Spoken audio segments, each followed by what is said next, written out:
લક્ષ્મીજી સંપત્તિ, નસીબ અને સમૃદ્ધિની હિન્દુ દેવી વિશ્વભરના લાખો ભક્તો દ્વારા આદરણીય છે. લક્ષ્મીજીને પ્રસન્ન કરવા માટે નિષ્ઠાવાન ભક્તિ, ધાર્મિક વિધિઓ અને દયાના કાર્યો દ્વારા તેમના આશીર્વાદ લેવાનો સમાવેશ થાય છે.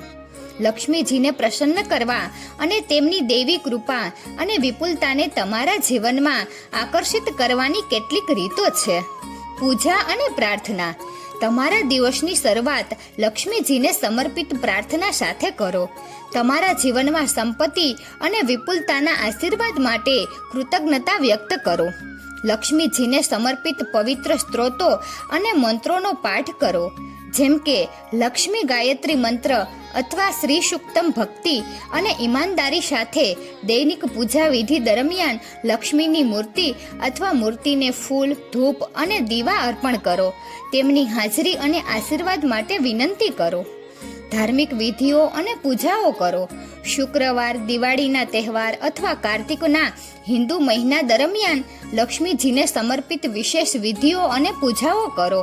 પૂજા દરમિયાન લક્ષ્મીજીને પ્રસાદ તરીકે મીઠાઈઓ, ફળો અને અન્ય સ્વાદિષ્ટ વસ્તુઓ અર્પણ કરો, જે વિપુલતા અને સમૃદ્ધિનું પ્રતીક છે.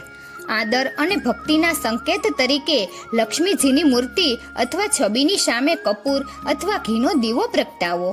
એક પવિત્ર જગ્યા બનાવો. તમારા ઘરમાં લક્ષ્મીજી માટે એક સંપૂર્ણ વેદી અથવા પવિત્ર જગ્યાની સ્થાપના કરો, જે તેમની મૂર્તિ, છબી અથવા પવિત્ર પ્રતીકો જેમ કે કમળના ફૂલ અને શંખથી શણગારેલી હોય.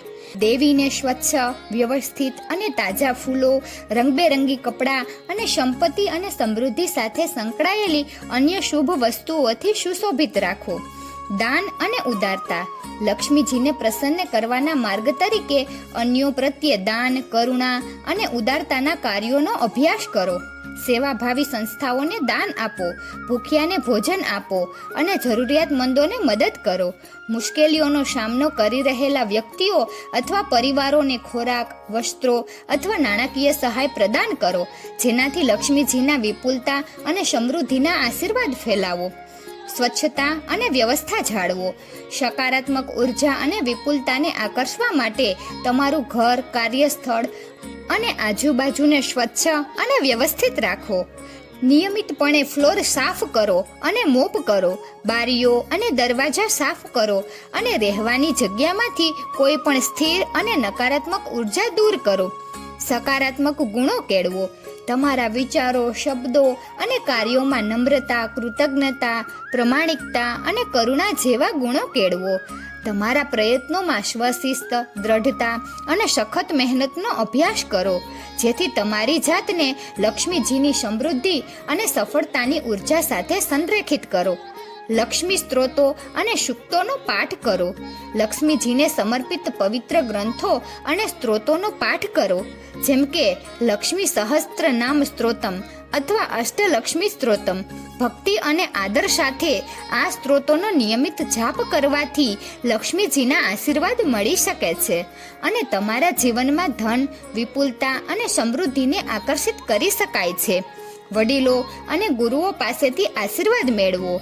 વડીલો, માતા પિતા અને આધ્યાત્મિક ગુરુઓના આશીર્વાદ મેળવો, કારણ કે તેમનું માર્ગદર્શન અને ડાપણ તમને જીવનના પડકારોને નેવિગેટ કરવામાં અને લક્ષ્મીજીના આશીર્વાદ મેળવવામાં મદદ કરી શકે છે. વડીલો અને આધ્યાત્મિક શિક્ષકો પ્રત્યે આદર દર્શાવો. તેમની શાણપણ અને આંતરદ્રષ્ટિનું સન્માન કરો. કૃતજ્ઞતા અને સંતોષનો અભ્યાસ કરો. જીવનમાં તમને જે આશીર્વાદ મળ્યા છે તેના માટે કૃતજ્ઞતા અને સંતોષની માનસિકતા કેળવો. પહેલેથી જ ઉપલબ્ધ વિપુલતા અને સમૃદ્ધિનો સ્વીકાર કરો. લક્ષ્મીજીને તેમના આશીર્વાદ અને દેવી કૃપા માટે કૃતજ્ઞતા વ્યક્ત કરો. તેમની સંપત્તિ અને સમૃદ્ધિની ઉર્જા સાથે ગાઢ જોડાણને પ્રોત્સાહન આપો. આ પ્રથાઓને તમારા રોજિંદા જીવનમાં પ્રામાણિકતા, ભક્તિ અને નમ્રતા સાથે સામેલ કરીને તમે લક્ષ્મીજીને પ્રસન્ન કરી શકો છો અને તમારા જીવનમાં સંપત્તિ, નસીબ અને સમૃદ્ધિના તેમના દેવી આશીર્વાદને આમંત્રિત કરી શકો છો. યાદ રાખો કે સાચી સંપત્તિ માત્ર ભૌતિક સંપત્તિમાં જ નથી, પણ આધ્યાત્મિક વિપુલતા, આંતરિક શાંતિ અને સંતોષમાં પણ છે. તો મિત્રો, તમને આ વિડીયો કેવો લાગ્યો જરૂરથી કમેન્ટ કરજો. જો સારો લાગ્યો હોય તો વિડીયોને લાઈક અને શેર કરજો અને અમારી ચેનલને જરૂરથી સબસ્ક્રાઈબ કરજો. વિડીયો અંત સુધી જોવા બદલ ખૂબ ખૂબ આભાર. જય મા લક્ષ્મી.